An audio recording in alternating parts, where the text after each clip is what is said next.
Hello, and welcome to the Old Farm Bus Podcast. This is the Back of the Bus session. Hello and welcome to the Old Farm Bus Back of the Bus Sessions podcast. Today I am literally buzzing. I've got my mate here, Muzzy Foley. Yeah. Love that. Yeah, so much buzz emanating from you right now. Do you feel it? I can feel the buzz. You know, it's a lot. It's a big word down here, buzzing. Do you get it up in London much? Everything's Absolutely buzzing in London. Yeah. But not as buzzing as you. Thank you. Currently right now. I'm emanating it. That is And true. dude, it's round 2.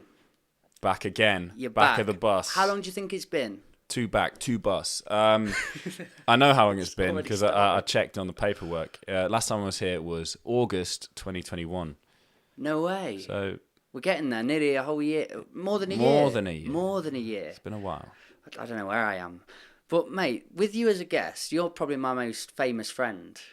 Would you reckon? I think you need some more famous friends. I think you're number 3. Fuming that I'm number 3. Actually, I was trying to. No, I think you are number 1. I just wanted to sound cool.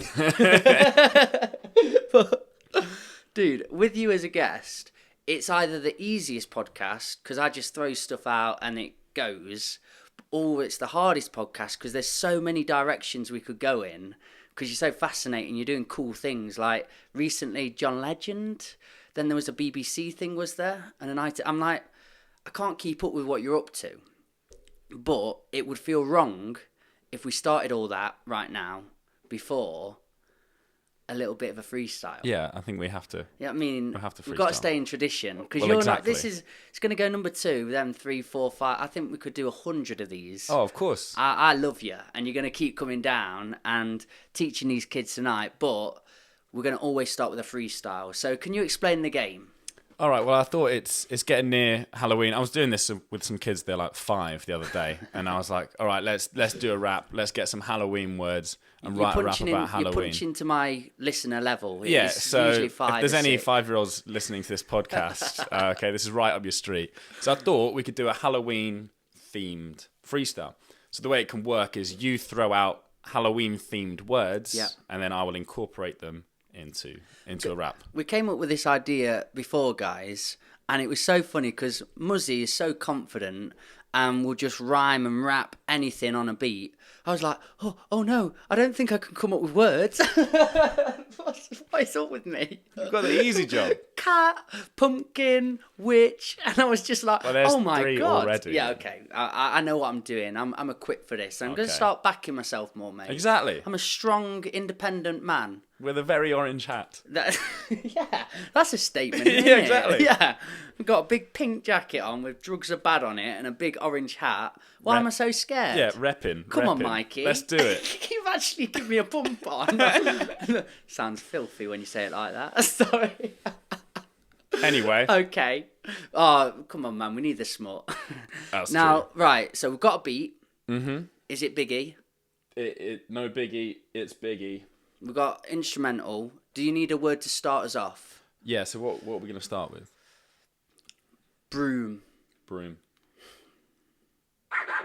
Oh, yes. I gotta tell what I feel. I gotta talk about my life as I see it.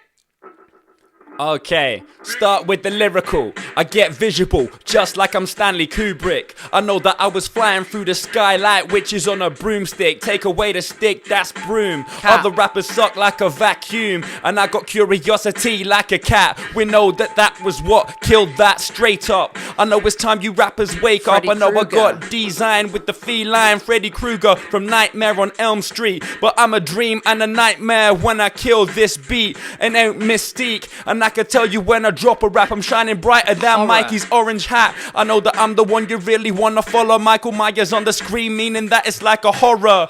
It's like a horror film. Every mic I wanna kill. Everybody's like Muzzy chill, but I won't steal. I get the beat bumping, get the party jumping. Know that I be carving rappers quicker than a pumpkin. Yeah, I'm always into something. Everybody wondering, I keep it on moving. And I'm an artist in the inside of a TARDIS. That's how big my heart is. I know I'm really getting party started. I'm bringing the light when swinging the mic and killing it right, but leaving all you other rappers in the darkness.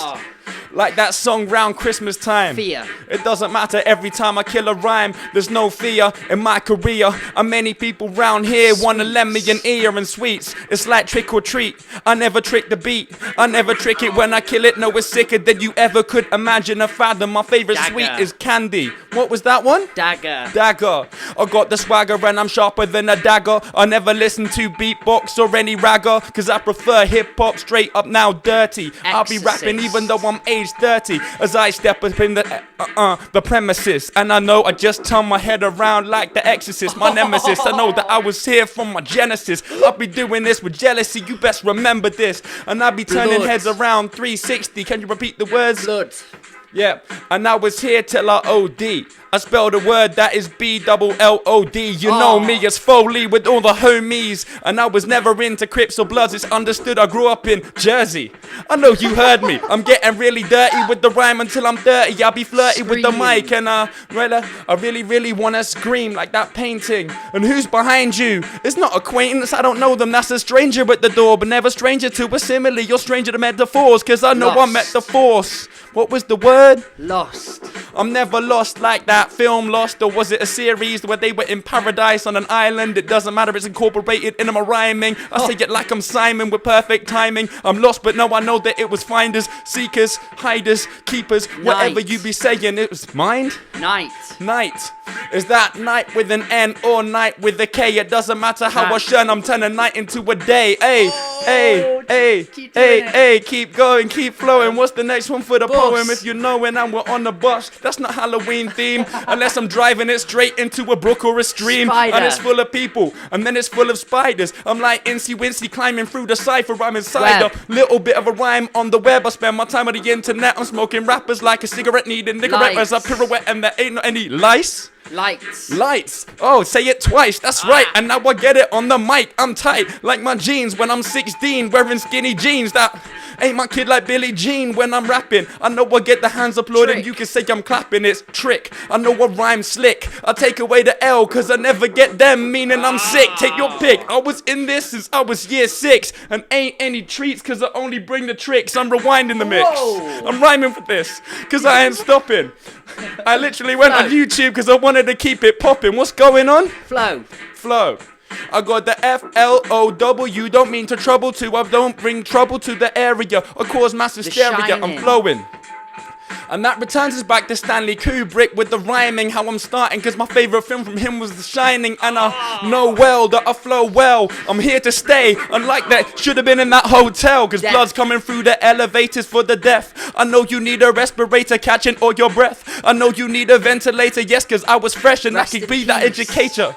Rest in peace, but you rest in pieces when my masterpieces and telekinesis break this beat down like I was writing master's thesis. Of course, I'm the Skeleton. ish like the feces.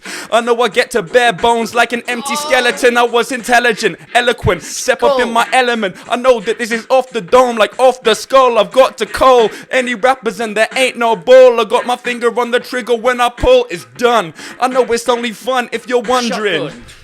I got a shotgun in the dungeon. I call shotgun when I'm riding in a passenger. Know that any Vampire. rapper gets defeated like a challenger. A Vampire. vampire, that's a high stake. I tell it till I'm irate. And I could get funky like a primate as I'm swinging through the beat like Ghost. Spider-Man. There's a ghost. The way I'm haunting rappers till I'm toast. The way I'm haunting rappers, any rapper stepping to me, then this rapper isn't close. Cause I know I'm like a poltergeist. Every time I hold the mic, I told you once, I told you twice. Foley's right, I hold the mic like ice. Meaning that I'm cold at night, that's right. I know that it's a bowl of rice when I was eating twice. Meaning I got the Films. carbohydrates and the films. I'm watching them all the time. I'm pausing them on the stills like, ain't that a very good actor? You think you got the fear, but I got the fear factor. I react to every single word and every single verse. This way it's so absurd, I'll be waiting. You're demonstrating. You need another word cause I'm waiting. I'm so impatient. Wheels. I'm going off the wheels of the bus. Now the wheels of the bus go round, but any rap around my town Sky. can just go drown. I hold my hands high, pointing to the sky where I see a fighter jet without a pilot, meaning you crash and burn. Talk about the cash I earn, and I'll be swinging at bats with a bat until exactly it's darkness and the vampire's like, what is that? Don't do that. Don't do that. Hocus Hocus pocus, only focus. I was driving in a full focus. I'm that vocalist. You better take notice. The prognosis of diagnosis is something that I'm unnoticed. I'm flowing like I'm precocious, expialidocious, super something. I just combined two spells, but oh well, it doesn't matter. Lyrically, I batter. Spend you all backwards. That's the end of Halloween chapters. Wow, mate. I was waiting for an applaud from everybody around then. All these cows have come to see it. Cheers, cows. Yeah. That they are actual cows, guys. I wasn't talking about anybody. I can't see him, but... Mate, that was fantastic. I enjoyed that. Genuinely awesome. How would you get somebody to a level of that? Can that be taught? Or is that sort of just ingrained? Well, I think it's a combination. I think that, without being arrogant, I probably am quite good with words. Yeah. But that is something that is taught, okay, because I had access to books, you know. If you're read to as a child and then you continue reading for yourself, you're accumulating words. The more words you have, the more words you know what rhyme with each other, right? I expressed that very clumsily, ironically. But what I'm trying to say is that if you read a lot, your vocabulary will make it easier to do that. But then you just got to practice. Now, this might look like easy, but I've been doing this since I was like 12, every day. So if you do anything for that amount of time every day, no matter what it is, you'd probably be that good at it. Is that part of your regime? Do you get up, go to the bathroom, go and get some breakfast, and then start doing a bit of writing and I don't do it deliberately, but I'll just be kind of like brushing my teeth, and I'll be thinking as I'm brushing my teeth. I can hear the rush of the beat. I'm really behind time. I need to rush to the street. I need to get to the tube. I need to think. I need to move. So like everything in my internal monologue is always rhyming. It's kind of weird. Is it annoying and a nuisance at times? Yeah, it is, definitely. Probably for the people around me as well. I do this thing called rhymes in the wild, where if someone accidentally in public says something that rhymes, I'm always like, aha, got you. I was doing it in the car. Yeah, exactly. That was a rhyme in the wild because it was an unintentional wild rhyme. I can't help but capture myself when I'm doing it. Were you, not to take this weirdly, but diagnosed with anything when you were young? It's the first time I will say this on the podcast, but I am officially, I've got the diagnosis of being a very sick rapper. Yes, now we're talking. Yeah, so my mum took me to the doctors quite early on when she discovered at about 13 that I wasn't like the other kids. And the doctor, he sat me down and said, Christian, we've been through the x-rays, we've gone through all the information, and there's something I have to tell you. I said, what is it? And he said, you're incredibly sick. At rapping. And, some people like the label. For me, it didn't change who I was before. I knew I was a sick rapper, but then when I found out, it was official and on the forms, I guess it was comforting to know that was why. Mate, I want to high five that doctor when I meet him. He was on the pulse. But because your brain does operate so speedy, like I was diagnosed as dyslexic, and all I knew was that was a bad thing. They gave me a certificate, told me you're dyslexic, and then it sort of entailed a load of things that you can't do. And that was a philosophy that I grew myself into. Like, particularly word recall. Like, even coming then with some words, it was just a stoppage and a blockage all the time. So I'd sort of built a narrative and a story up of you can't read, you can't write, you can't this. And I know it's not true, it's kind of sometimes flipping it on its head and seeing it as a superpower. Well, you're a published author. It's crazy. It is, and I've found that through a long journey and discovering a passion and realising writing's for everybody. This is a beautiful way to express yourself. But it took me a long time to get away from that, and still as a 29-year-old bloke, I can get little glimpses and elements of fear coming around just because of this identity that I built myself up with. But I do attribute that slightly and attest that to bad teachers in the past. I'm not going to name them, but I was just hammered down the line. You seem to have what some people would go ADHD, or they try and put loads of stuff on you. And if you were in the wrong school at the wrong time, you wouldn't be the man that you are now. Do you know what I mean? Like, they would have said, oh, his brain's just so speedy, he can't sit down, he can't pay attention. But you've turned it into a superpower, and you're incredible with what you do. I was just wondering if you've had that experience. Of course. I found... I will name and shame these teachers. Do you know Fuck what, bro? them. Mate, No, I love it. Come on. High five, dude. I'm only joking. I can't remember their name. Yeah. But there were... Oops. Nearly broke the thing. No, I had this school report, and I remember I read it out as part of like a rap song intro. You know, that's what you've got to do. Keep it In gritty. Jersey, is this? Yeah. And there was this one teacher. I had some very good teachers who changed my life very positively, and I credit, a lot of my success to people like, there's a teacher called Stephen Roberts who was instrumental in kickstarting my poetry career, and it actually kind of arranged for me to meet Benjamin Zephaniah, arranged for me to actually plunge into this uncertain world. But before that, I just had teachers who were saying, right, easily distracted, he will only just sit at the back and mess around. And it's like, because you're some dead teacher. Yeah. You're giving me these poems, irrelevant poems about, roses and flower beds. And the way that, you are teaching is, this inaccessible elite thing. You'll never be able to understand what this rose petal truly is, because your mind is too small to comprehend the greatness of this crimson scarlet petal and how it represents. I don't know what it represents. And it doesn't matter, because I believe poetry is this living and vital thing that has to connect with the student. And it is the job of the teacher to bring it to life and to be relatable, and to, I think, to then condemn me for not being interested in something that was quintessentially not very interesting and delivered in a very kind of dead way. It's not necessarily my fault. And so when I looked at that report, I just thought, as a teacher now and as an educator, there was a missed opportunity that teacher had, because clearly I was hugely interested in words, hugely interested in literature. But it just had to be presented in a way that was appealing. And any kind of 15-year-old boy, at some point, is just a bit of an arsehole. It's just, maybe it's a rite of passage that you're just going to be annoying.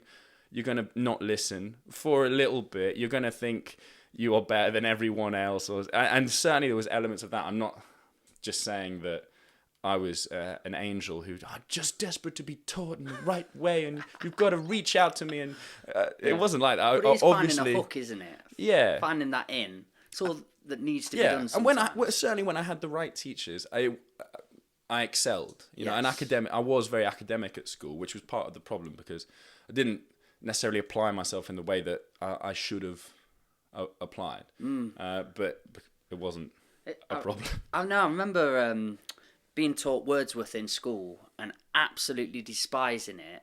And then when I finally got into poetry down in my 20s, and then I get picked up by my mate Martin Illingworth, hard to say, started taking me into schools.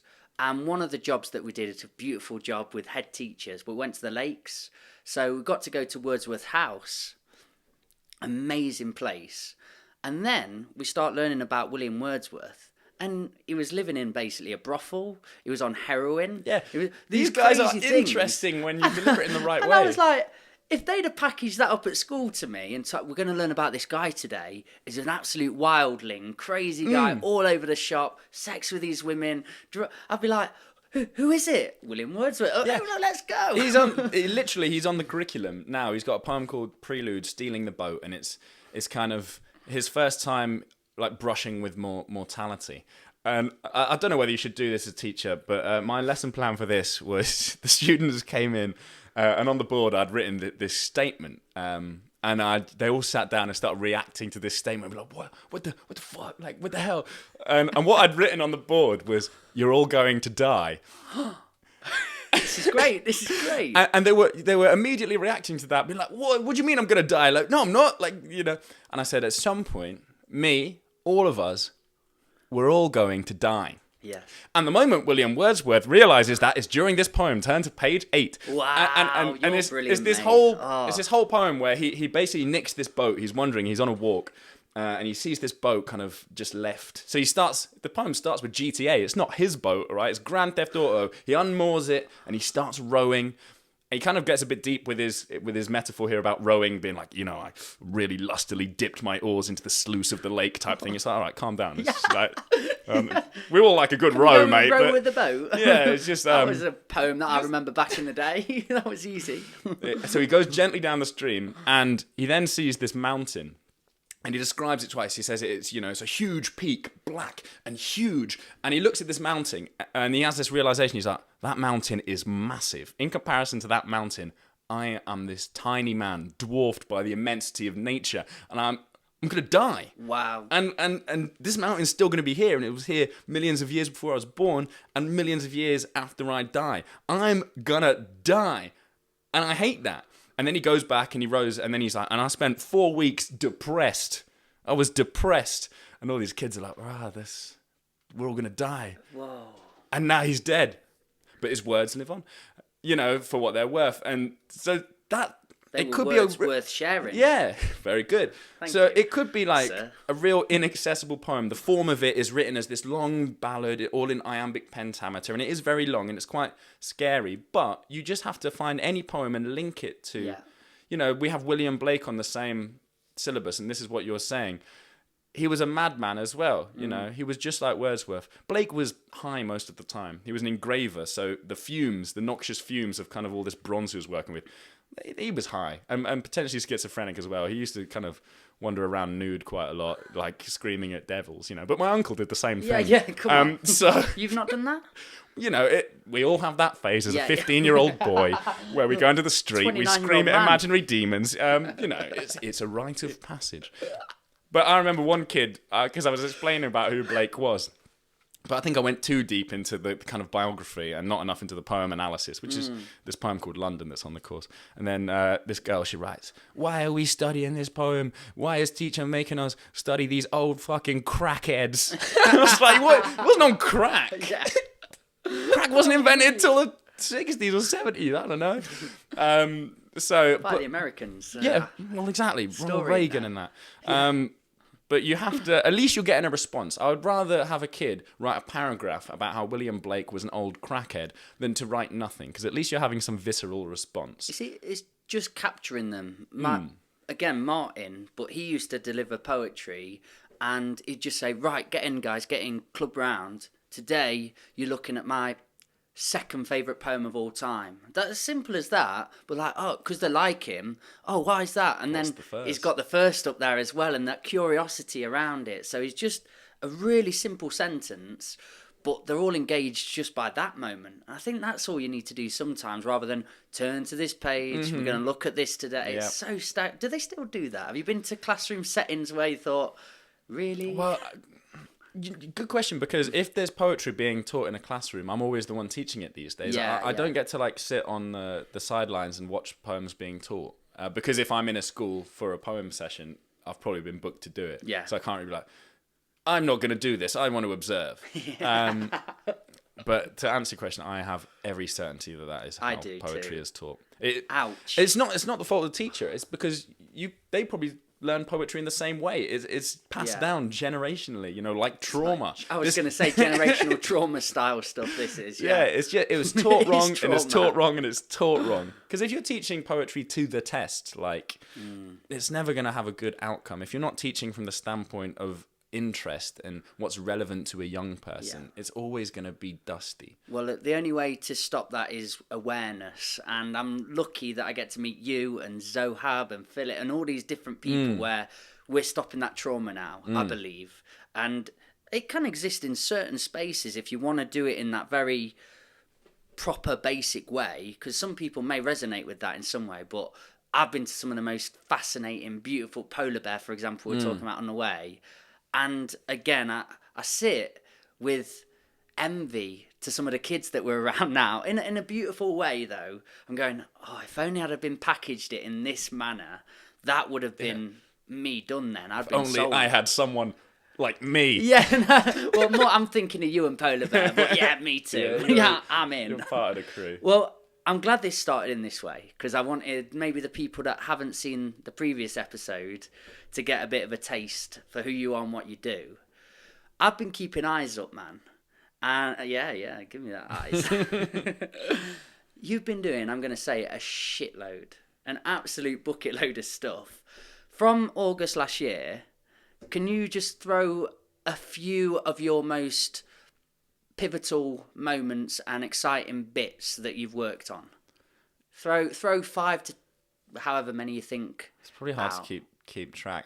I think from August last year, we were filming like a documentary where the BBC were like following me around school, meeting the students, kind of getting a background on my profession and my life, and that just came out recently. That was cool.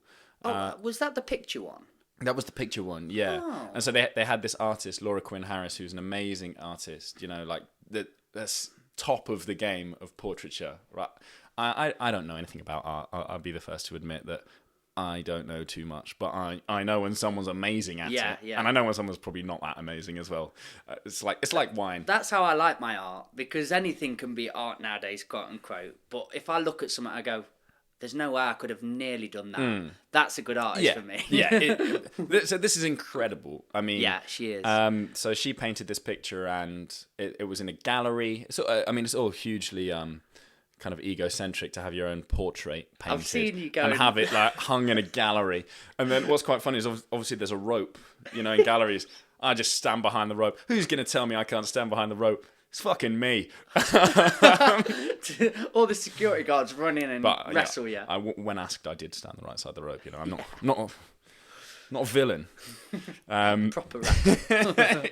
Yeah, I'm so street that I stand behind the ropes at galleries with my own picture in oil paint. When you put it like that, yeah, that's. I'm sure Tupac and breed, Biggie were doing the same thing. So go on then, mate. Let's go into that project as a whole, and then we'll go to some others, because I just thought it was the artistic element. I didn't know what the whole thing was. Like, you can't see podcasts, I don't see BBC sometimes. So how long's the series?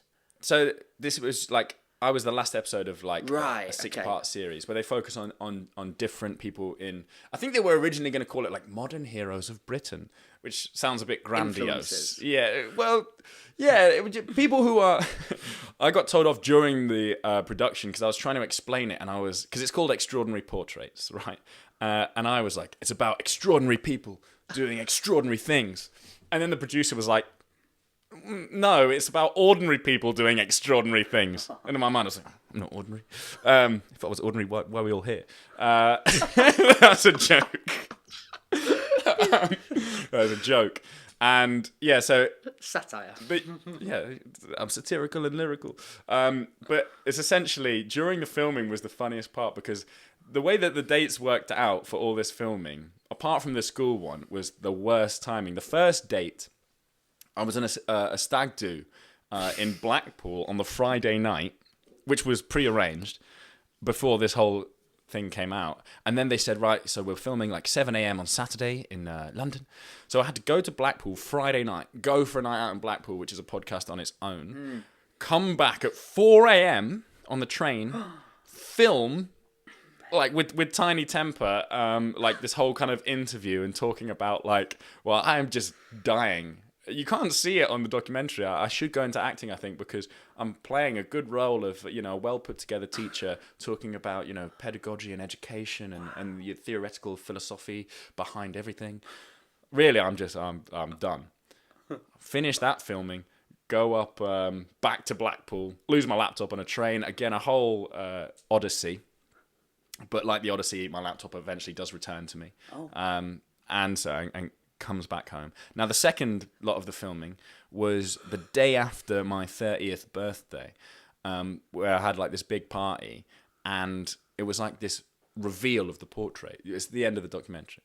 And all my family just like crying. And yes, it was really emotional to see, like your work in print and to be celebrated. But mainly we were just incredibly hungover. So I just can't keep it together. I'm just crying because I'm so hungover. I would have cried at Emmerdale. I'd have been like, this is such an emotional storyline, how they're just telling the same thing again and again.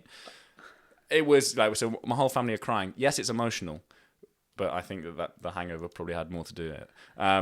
But yeah, obviously, I knew they were gonna like how they were gonna do it. They're gonna put this like emotional music, like Coldplay, kind of like I will try fix you. Yeah. Vibe. How long's an episode? So it's 29 minutes and 30 seconds. Yeah, it's not all Coldplay. You know what? It's done good things for my So I need career, to watch I this think. episode. Then. So is it following you? Realistic. It's not the artist. Then it's following. It's it more... follows both. Well, I guess she Very follows cool. me. It kind of, we go in tandem. I'm so looking forward she to comes this. into school, and then I go to like her studio in Wigan, and we do this like photography session. But she's incredible. Like the way that she works is amazing. Were you nervous about how it was going to be created in the production? You never know how you're going to be depicted. Like times two. I don't know how the portrait is going to be. I don't know how the documentary is going to be. So I'm seeing myself in other people's eyes twice. Like on a huge scale, because millions of people watch this, so it's like I hope they get it right. I mean, I think that they presented me well, Yes. and accurately, but I always think that there's an element of like performativity with all these things. There are other sides to me that probably don't come off in this whole PR projection that I present to the world. You know, I'm probably slightly different to the outward projection of just the infallible educator. You know, obviously I'm flawed as well, and I'm not the perfect teacher, and I do lessons that go wrong, and I'm not always inspirational. Sometimes if my year sixes are misbehaving, I'm just like, I fucking hate this job. One question I was going to ask you today was literally that. Like, I see you in this light, somebody I look up to and I'm so inspired by, and I just want to know everything you're doing. And one question was, do you have fucking hard days in sessions? Of course. 'Cause you know, when I see the TikTok or whatever, and the kids are on side and they're rapping, and straight away, you say a word, boom. I just love it. Yeah, it's not. And I do have moments like that. But sometimes at talks, nobody's listening, and I feel, you're all being rude to me, you big bullies. I just think Muzzy Foley will never have a moment like this. You're always He has in the back of many. my mind. Do you? Many. I mean, recently, I don't even know if I'm allowed to share this, but oh well, I'll get sued. So the Department of Education were looking for like poster boys or women to advertise people to get into teaching.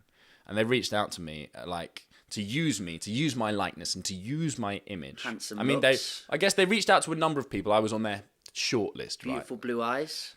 Yes, maybe, Curly but hair. it was not to do with aesthetics. It was to do with my style of teaching. But I'm in opposition to the Department of Education. I think that the way that they have handled the COVID pandemic, the way that they've handled kind of funding for schools, like we're on the breadline all the time. And in the last 10 years, it's got worse and worse and worse. So everything that I do in terms of my teaching style exists in opposition to the top-down government kind of mandated script.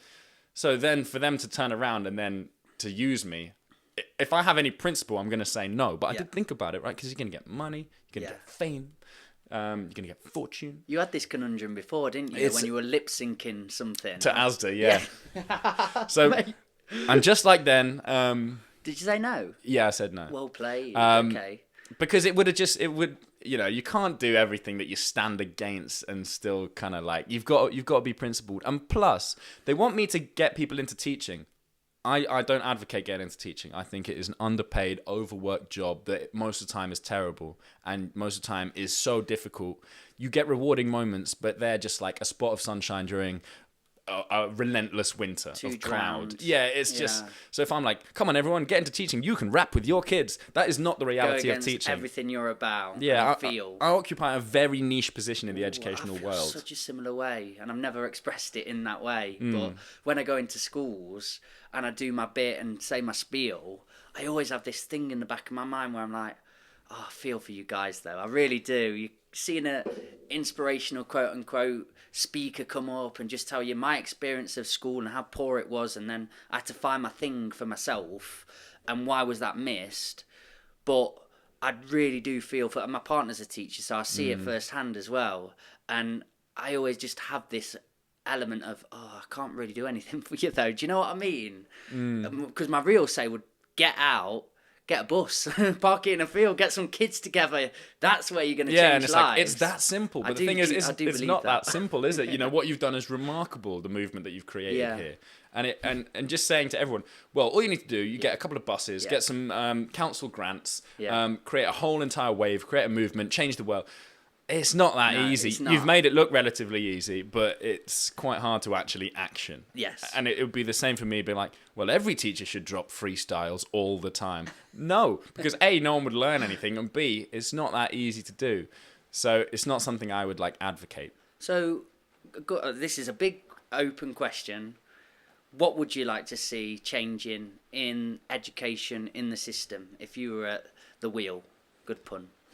Well, I come from kind of a school of thought that is critical pedagogy. So this is informed by, there's a thinker in Brazil, and he publishes this book in 1970, Pedagogy of the Oppressed, Paulo Freire. And what he is saying, if you are teaching children to succeed in a system, but the system is broken, then you are not benefiting those children. You are just enabling a perpetuation of the status quo.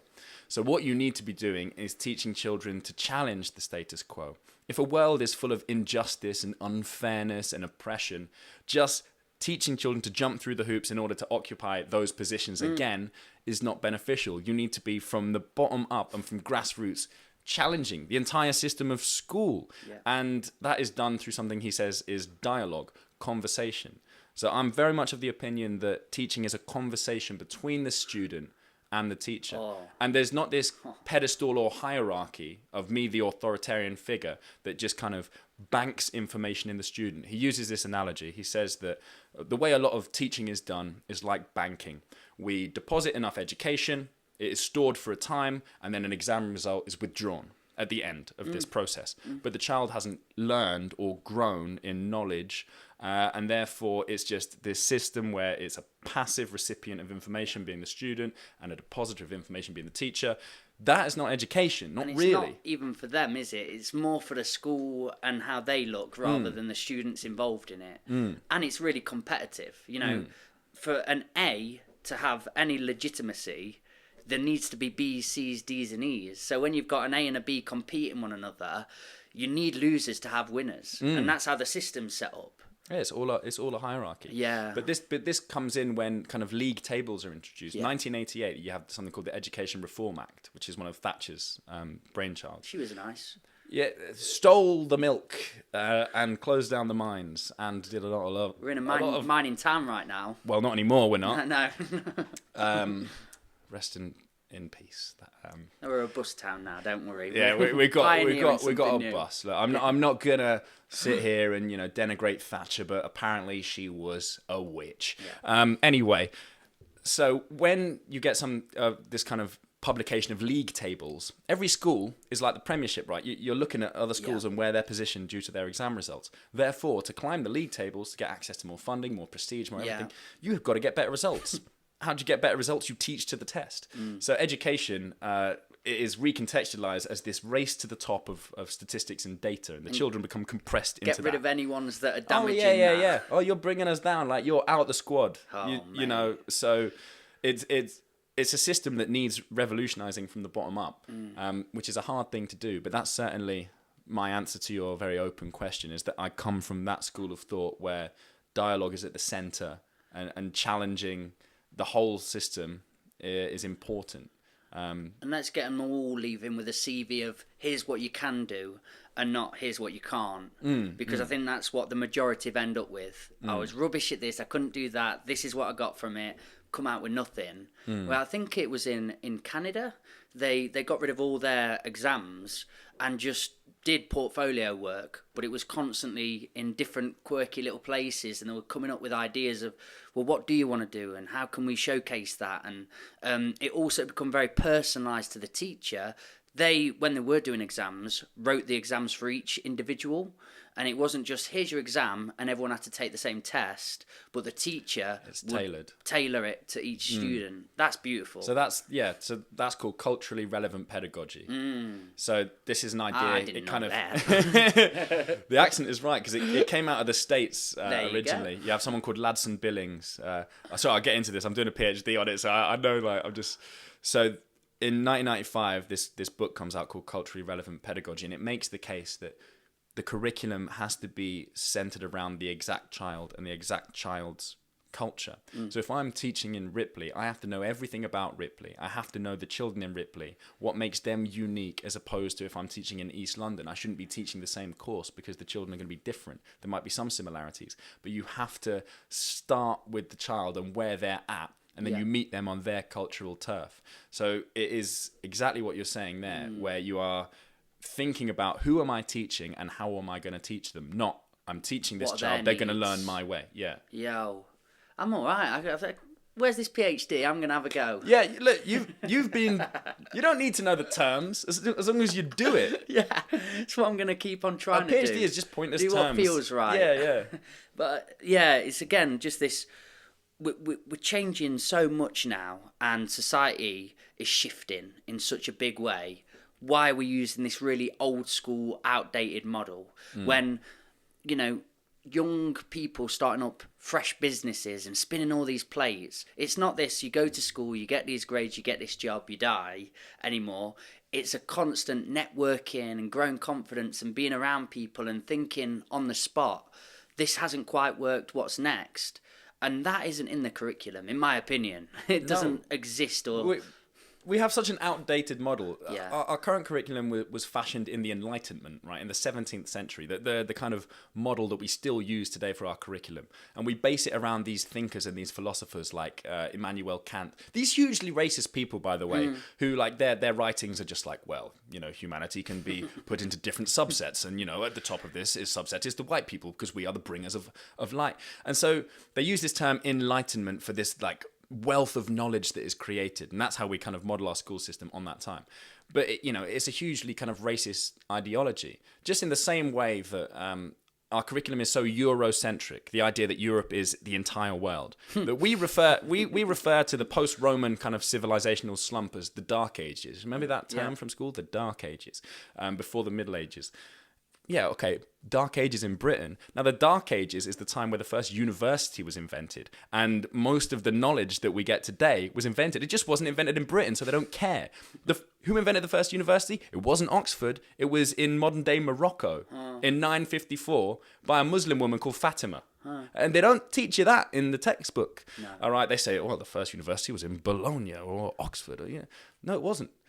It's just the way that we are taught is kind of a very colonial mode of thought, and that is wrong. Your belief that that's set up by design so that we create passive people that can function in this society, or is it just a byproduct of you've got these certain figures at top that have their positions and that's what they genuinely believe needs to be rooted into people? I think it's a combination of, it certainly was by design initially, and now it's a byproduct. But if you look at, the thinkers at the top now, well, not necessarily the thinkers, because I don't think they think that much, but someone like, all right, Gavin Williamson, when he's education secretary, he'll say, we shouldn't challenge British history. We should be proud because we did things right around the world, good things right around the world. Even he betrays himself in that phrase, right around the world. What was Britain doing right around the world? Why was it intervening right around the world? Oh, right, because they conquered it and killed quite a lot of people in the process. So there's a whole strand of British history that the right wing will try and tell you, we've got to be so proud, we've got to wave the flag. And there are things that Britain do that are good. Fighting fascism in the Second World War. That's a good thing. Yeah. All right. But obviously also during the Second World War, Churchill is responsible for the deaths of, millions of Indians in the Bengal famine. And what he says about them at the time, he says, well, they shouldn't breed like rabbits. This is the guy we venerate and on our money. Yeah. He stopped Hitler. But, if you went to dinner with him, he'd say some pretty rash stuff across the table and you'd be like, all right, calm down, Winston. This is not, shouldn't say that. So these kind of figures that we idolise of British history are probably slightly more complicated. I went to see a talk recently, and one of the slides that went up was, what do kids need to know in 15 years' time? And it felt really disempowering just looking at that and thinking, I don't know. I don't know what they need to know in 15 years' time. So what are you going to teach them? And you're like, and I think what you just said in there, It's the ability to think for yourself, the ability to learn, unlearn and relearn new information all the time and have the thirst for it. One of the guys that I've worked with as well, really great way to teach, but we're going to do World War II and he's getting all the kids around and they're going away. He's like, what do you want to know? What do you want to find? Oh, sir, what did they eat when they were there? I don't know. You go find out that. Oh, sir, like, they were doing it for such a long time. They're in these trenches. How did they keep happy when they were doing it? I don't know. You go and they're all picking out the little bits that they want to do. And then when they all come together, they realise they're all contributing. They've all got ownership of it. And they're all willing to listen to one another there. Do you know what I mean? Yeah, I love that. Beautiful. That's coming from the child. Creative ideas. Student-centred. Yeah, just letting them go on their own journey, find out what they're willing to go, because like you get some trench foot. I've heard about that. It sounds disgusting. They want to know about that, and some may be more. Oh, what was the? I've seen this poem in World War II, and they go down the literature side. But they're all coming in, and then they're all wanting to know what each other have been on the journey of. So I just that's what it's all about. Really, even though you can get given, you've got to dish out this curriculum. You've got all this to hit. There are probably ways of working within the curriculum. Well, this is how you teach. You know, you teach with the autonomy of the child at the centre. Yeah. You know, the idea, even the way that you structure the classroom, right? We're on a bus in a field, okay? Does feel different You're already a bit. breaking the kind of conception of what school is. Come on, yeah, revolution! you know, that's it. Viva la revolution yes, baby. in Ripley. We're doing it together. Yeah, that's it. I'm going to buy you a bus. You need a bus. I can't drive, so it would have to be parked. Like Come Mourinho, pick I'll just you up, park the bus. Get my Cat D licence. Yeah, there you go. Away. Mate, Stationary. That's been a beautiful part of the chat. That's got me ready for what's to come later. Let's keep going though, in terms of what else you've been up to, because one that we've got to speak about, I'm a big fan, like a giant fan of John Legend. All right, yeah. Giant. He was actually quite small in person. yeah. Have you seen that photo when I'm Don't stood ruin next this to for me. him? Right, game over. I thought it was enormous. Yeah, you do. You're quite a lot taller than him, aren't you? Yeah, so, Overshadow you know, him. however many You records win- you you sell, win a thing. John, I still am taller. I've got a few inches on you. I'll take whatever win I can.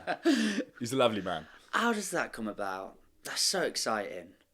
I got this email one day, it kind of came through, and so John does, I say John like I know him, Mr. Legend, John turn on. Sir Legend, is doing a lot of like philanthropic work in America. I think he does so much to do with kind of civil rights, black empowerment, and he's very willing to work at a school level and to is work he with the invested? youth.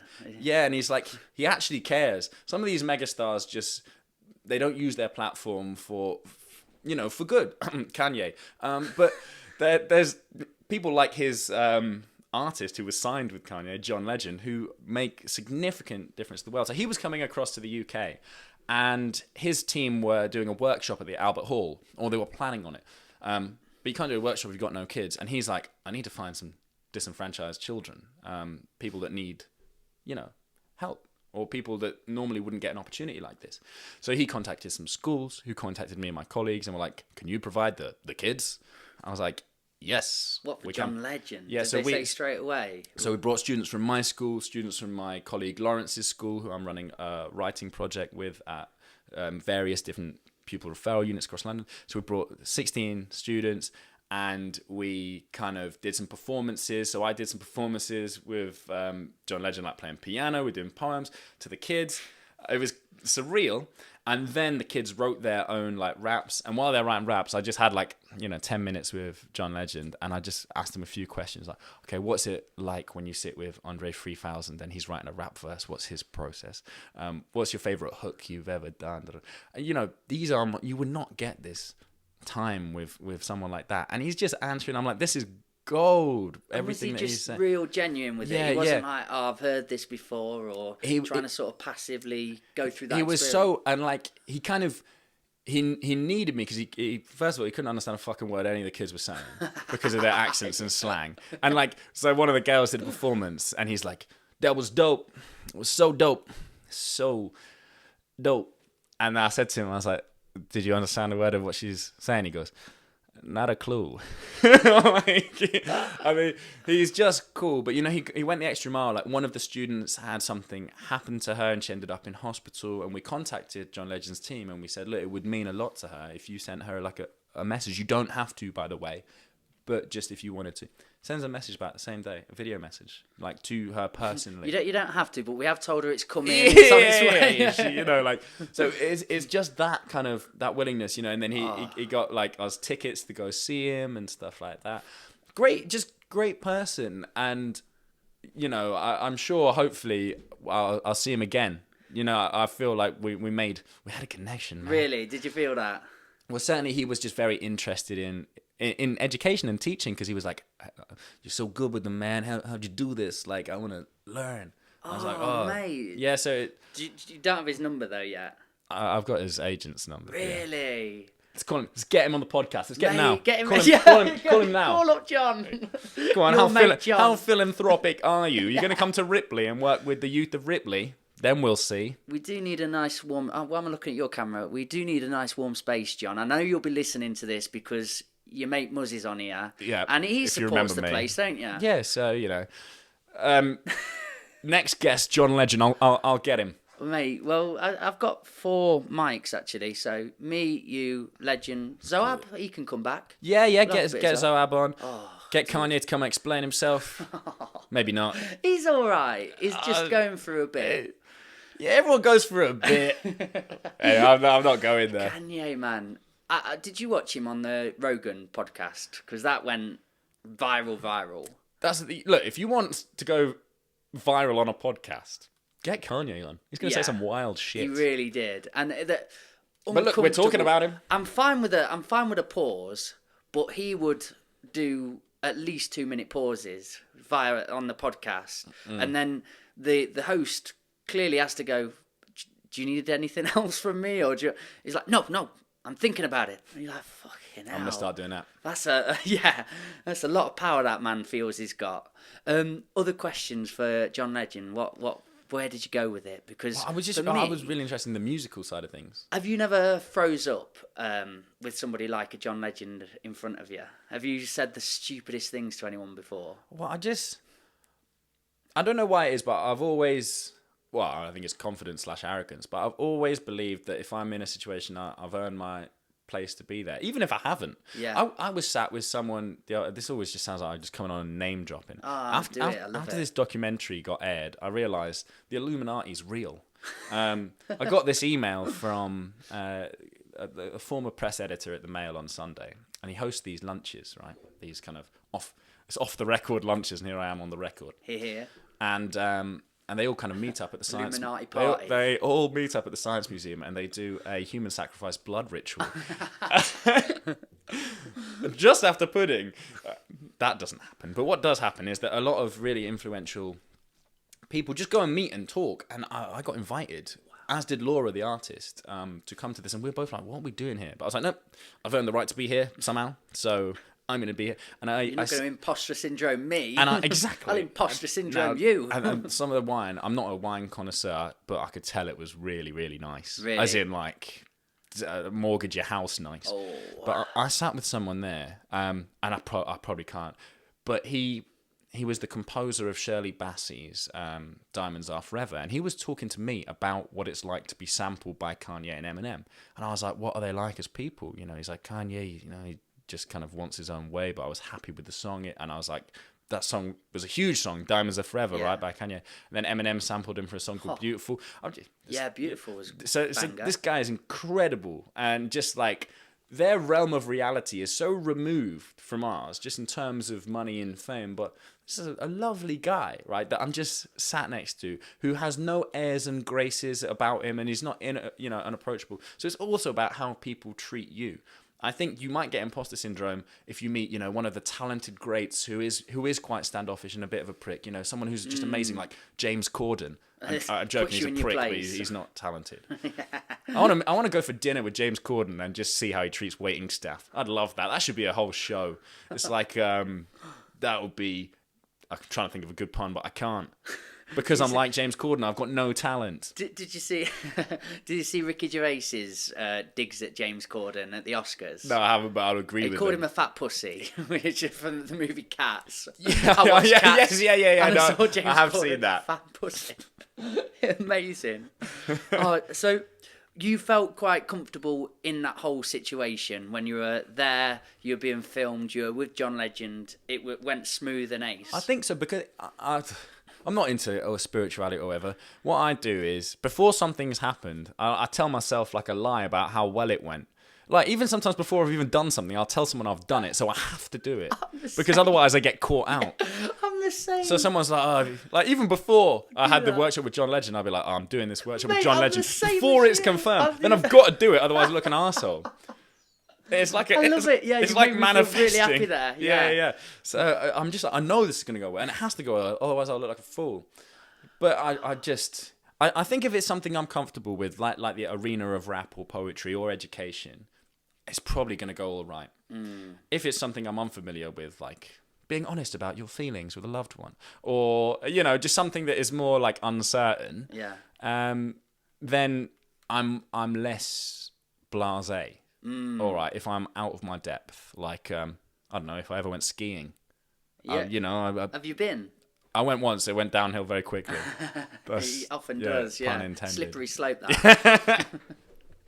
Okay, so wow, BBC, was that an ITV one? That one. John Legend was ITV. Documentary was BBC. Now it's a rhyme in the wild. Killing it. Yeah, you've done a few of those today. I've been collecting them. Next, Octopus book. Yes. Can we talk about this? Are we allowed? allowed? Yeah, you can. Yeah, it's coming out in December. Oh, dude. Okay. The ODDSOCKTOPUS. The ODDSOCKTOPUS. I've tried to write a book for years, like What like an happened here? adult poetry book, and every time. Now there's something I'm not very good at doing.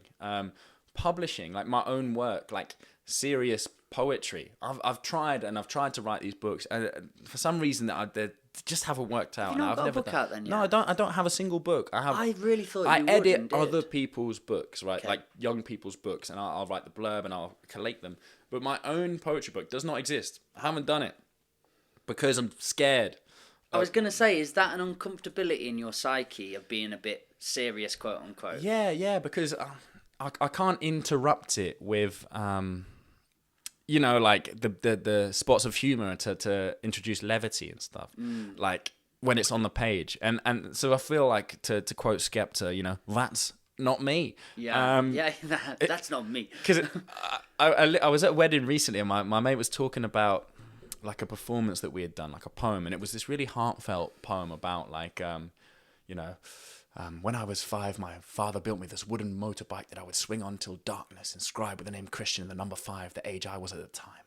I knew a lot about dinosaurs. Tyrannosaur with a tiny heart, tiny arms, made up for it with a giant heart. I wore out the take of Jurassic Park, covering my eyes at the Raptor Park. From those days we have to part, because they fade like stars and collapse in dark. There was a chart of my height in the doorway, 3 feet tall with a mic in the hallway. I just wanted to rhyme, never cared how my hair looked. Just wanted to rhyme with the mic as a hairbrush. But look, you'll miss these days too when you're grown. I miss these days at your home. And then it starts talking about how my home changes over the years, and how my relationship with my father changes, and how he leaves, and how I'm heartbroken and I'm grasping for this figure, and how my home is this kind of paper castle that gets torn apart and shredded on the wind. And I finished this, and I'm really emotional during this live performance. And then my friend said that there was this stunned silence, like when everyone just realized something really emotional, something significant had happened, and the room was kind of electric with this anticipation and fear, and then you couldn't hold the silence, and you just shouted, "Get money, fuck bitches." I can feel that you would do that exact thing. I put myself in that position there, and I kind of knew something was coming up here.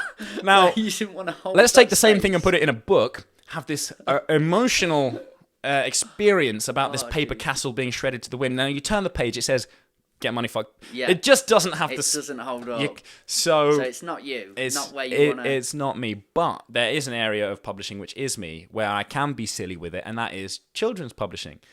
Some like-minded spirits. Before we who are jump aged over 2. to the play and the fun side, do you really think that would never hold up for you? Looking at a book where you've put your heart and soul into it. Because the last podcast, number 72, everybody, if you want to go check that out, it was quite deep. It got quite dark. We spoke of some real sledgehammer moments in your timeline, and you went into it in a beautiful metaphor. So I know that darkness, it's in everyone's I've story, written that isn't book. That book is written. Yeah, That we were talking about, Problem with Hercules. You know, when I'm talking about mental health and... But it wouldn't feel right for you to be on shelves and out there. It's too Well, I want it. I do want to get naked on shelves, like the best days of Zoo. But it's just that I don't know if that's the debut book. If that's the book that I wade into the water with look how complicated and stressed I am. But it was a nice cathartic process for you. You've been through it. You've done it for yourself. Yeah, like that's a nice realization. It's there. It's written. It's ready. For some artists to realize sometimes the best poetry you've ever written can just be for you, and that's enough. You don't have to put it everywhere all the time. And I think that's a beautiful idea for some people. Yeah. And so maybe you've done that. I showed it to my friends. Look, one day I hope that is out there. Okay. But I just maybe it's not right yet. I don't know. But It's a bit of a memoir, and I was only like 27, right? And you can't write a memoir at 27. No. You've barely lived. I mean, that's what the whole book is about. It's about barely living. But I don't think it was ready for. So if I not asked reached you, memoir status yet. Could I get access to this? I'll send it to you. Yeah, you can read it. See Brilliant. what you think. Yeah, I'd like to do because that. I think that has where my heart that lies. has its get money fuck bitches moments in it where I kind of perforate the depression with a joke. Some of the greatest philosophers for me, I listen to a lot of philosophical podcasts, and they put like ambient music in the background. It's Alan Watts, whatever. But I love his voice. They always infuse it with humour as well. Yeah. They always laugh at the complexity of human thought and just mock it as well. So they say some of the most beautiful, sentient pieces, and then always go, and you guys are idiots. You're overcomplicating all this. But I think for a good story to exist, it needs all them components and elements in it. The humour, the dark, the light, everything. Yeah. So I look forward to reading it, mate. That's it. I mean, look, for everything that's happened, I can never say I've not got a story. Yes. So... But for the now... I'll tell you who else has got a story. It's an octopus. All right? Okay. And no one has a story quite like him. Or her. I mean, a lot of the children who I've shown it to, they debate the gender. Because this octopus is pink, loads of the boys are like, oh, it can't be a boy, it's pink. I was like, well, most octopi are pink, I think. Rhyme in the wild. Actually, I don't know. This is a gender-neutral octopus, and you can project your own thoughts onto the octopus. That's not important. What's important is the octopus comes across 8 socks. Knock, knock. Who's there? The octopus. The octopus. The octopus who? That's not even a hard bit of dialogue. That's... I was in the moment with you then. I thought you were going to go into rap. The octopus I was who giving you the space. Is bored of being an octopus just looking at rocks. I want to be the first octopus wearing odd socks. Knock, knock. Who's there? The octopus. The octopus who? The octopus ODDSOCKTOPUS. How do you do? It's true, but I'm bored of being an octopus just looking at rocks. I want to be the first octopus wearing a necklace made from a clock. Knock, knock.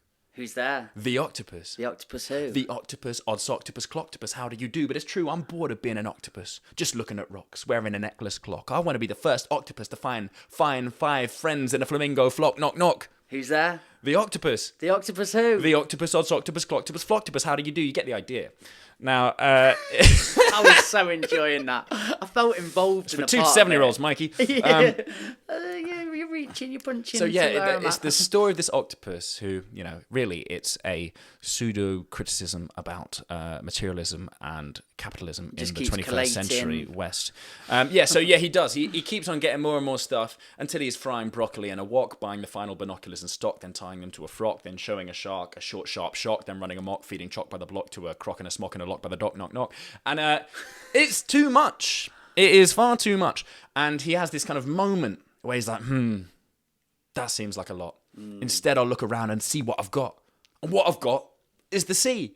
A magical shallow reef. Moonlight dances in the deep. There are curling, swirling trees with twirling, whirling leaves. The turbits and turtles my tentacles tease, and I tend to attend them with tentacles each. And he realizes his environment the whole time was the truly magical thing.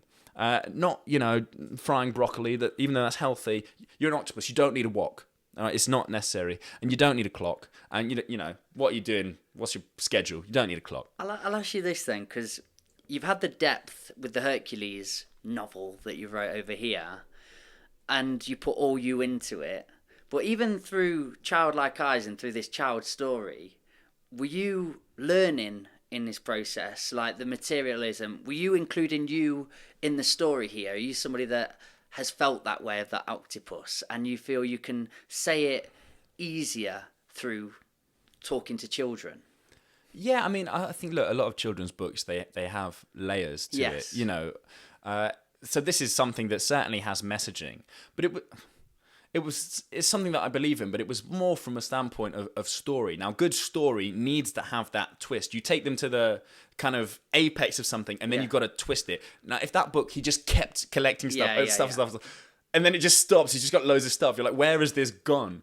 The octopus needs to address what's going on. You didn't have the theme here. You're like, I want to approach this octopus or this entity that doesn't recognise what it's got around it. That wasn't your first point of call. I started with the octopus, and that kind of emerged. I mean, I have a lot of characters that I create like in this kind of world. You know, next coming up is Giraffe, who's heads above the rest at battle rapping. He's the best in the savannah with his grammar, and mate, and there's loads. There's here. Webster, who is kind of he's a spider goalkeeper who is, you know, he's almost an incel. You know, because he spends too much time on the web. But then he get goes scared of saying all this, because that is such a good idea. People like just. Oh yeah. Don't nick my ideas if you're listening. So yeah, there's honestly, I have like so many. There's Barry Cuda, and he hangs around in Cuba, you know, diving with the scubas and the groupers. But yeah, so I've loved losing myself in this kind of anthropomorphic world where these animals are just rapping and scrapping and doing whatever can happen. It's all this kind of stuff that I'm interested in now. Maybe because it's a retreat from reality. I think that it's just, you all need that. You need that escape. And I think with my work, it can be quite serious. It's now quite highly visible in a way that I'll be very pleased with as a teenager, but comes with its own complications, you know. I hate it now when I go to like a university to teach, and everyone's like, "Oh, it's the TikToker." I'm not a fucking TikToker. You know, like you just put yourself in that path. Yeah, I'm here to do a lecture about critical pedagogy and revolutionary education. Let me just put it on TikTok. But yeah, I do feel that my art has my art. It's not content anyway, whether we're calling it art. Everything is so easily consumed now that it becomes dispensable. And why do I have to put a 60-second clip of me rapping every day rather than a whole album? Because no one's going to listen to the album. So now I have to give people these bite-sized chunks of light-hearted entertainment because that's how it's consumed. So, I mean, the kind of raps I'm doing at the moment, maybe it's because my life is in a happier place. I'm not writing these kind of in-depth, like long exploratory narratives about my mental state. I'll just be like, it's the innovator in a minute, I'll begin with a quenner with a minute, winner, make call when I'm in it with delivering a syllabus for lyricists, killing ears, turn a loud mouth ventriloquist. Just rapping. Yeah, but it's just like, what's the substance in that? Yeah. It you know, it's not going to change your life. It's entertaining for 3 seconds, and then I'll scroll to a video of a crocodile eating a cat, or you know, whatever is. That's a weird example, but you know, Twitter's wild. Maybe I suppose there is such talent in that art form that could be the takeaway for some people. How can he do that? True. It's like getting people to be inspired by that little moment. Yeah, you know, if someone comes away with it, it's like, oh, what you can actually do with words is exciting.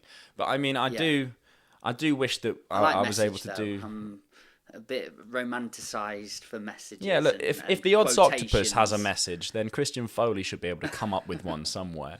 You know, if he can do it, and you know, mate, he's not real. You're gonna hate this, but we've run out of time, dude. Oh. Mate, we've been going an hour and a half. We've got to teach the youth. Can you believe we did an hour and a half? No, that flew by. That really did fly. I've told you, dude. Podcast. I would be your biggest listener. I'd love it. I love who you are, everything you're about. Such a cool guy. If you were to do a podcast, what would it look like? Have you got a bit of... You must have. In your catalogue of ideas and creation, imagination, Here we go. I often think that like these days everyone has a podcast. It's like everyone and their mum has a podcast. Yeah. I want to do a podcast called Everyone and Their Mum, and it's just me and my mum interviewing people and their mum. Oh, Everyone and their mate. mum has a podcast. Don't need that idea. Is that just come out of this now? Yeah. Or is that been blossoming for a while? I've made it up now, Because but you've I got a actually good think it's a relationship good. with your mum, haven't Yeah, you? yeah, yeah. I think she'd be quite good in a podcast. She's quite godly though. Call it. You call her up, don't you? Godcast. What's your night called? Spoken Word Sundaes. Yeah, yeah. Do you call her up every Call her up, Sunday? yeah, yeah. Every Sunday? Well, whenever we have the night, she never normally answers. But yeah, if I'm just like, oh, do you want to do a poem to the crowd? She'll be like, oh, okay. What's always some dead the poem, best like- call-up that you've had with your mum on the end of the line? Oh, she'll be like, hi, everyone. I'm just praying. You know, just Pray? Are you yeah, religious quite on it? religious, yeah. Cool. So yeah, Godcast. Oh, mate, we have to podcast more because I've just got to there and I was like, oh, that's an interesting part of. Did you grow up religious then? No, not at all. I'm an atheist. Well, a 99% atheist. As in, like, I don't know enough to say there's something, not something. Who am I? I'm not Richard Dawkins, right? Who's a bit of a prick. Yeah, I sort of heard Ricky Gervais say like he doesn't like people saying I'm agnostic, but I think. Why would you ever be so absolute? Yeah, because on I mean, he anything? uses the example of the tooth fairy. He's like, well, I'm agnostic. I don't know there's not a tooth fairy, but what do you think? And it's like, okay, yeah, I get that, but as long as it doesn't do any harm. And look, the thing about religion is historically, it's never done anyone harm apart from the millions and millions and billions of people that have died because of it. But apart from that. And actually, I think it can be I know so many people who are theists and their life is immeasurably enriched by it and it gives you purpose and structure. And my mum, it's been a good thing for her. So who am I to say anything? I think Ricky Gervais needs a dose of something. Now, mate, thank you so much for this. Please let everybody know you can perform to the camera for this. I know you love to perform. Maybe do it in a rap if you want. Not telling you. All right. I should have what just about where to expected find it. me? Yes. Oh, blimey. Here's a quick rap about where to find me. So first off, if you know it's me, you go at Christian Foley Poetry. It's the man. That was an example of my Instagram. But also when it comes to the hip hop, that was a hiccup, but I don't want to get stuck. When it comes to the hip hop on TikTok, it's also the same handle, Christian Foley Poetry, for example. On Twitter, someone else had taken that for a reason, so it's just C Foley Poetry, anytime, any day, any season. Thank you very much. I've been Christian Foley. This has been quite good fun. And you've got a BBC voice. You've got a radio voice. Thank you for listening to BBC Radio 4. Oh. Get money, fuck bitches. Cream to my ears, baby. I'll do my bit. Saw it on the internet once. Guys, you've been a part of the Old Farm Bus, Back of the Bus Sessions podcast. I will leave you on this. I always do, and I always will. Get money now. Just be nice to one another, you beautiful set of buggers. See you later. I love you all.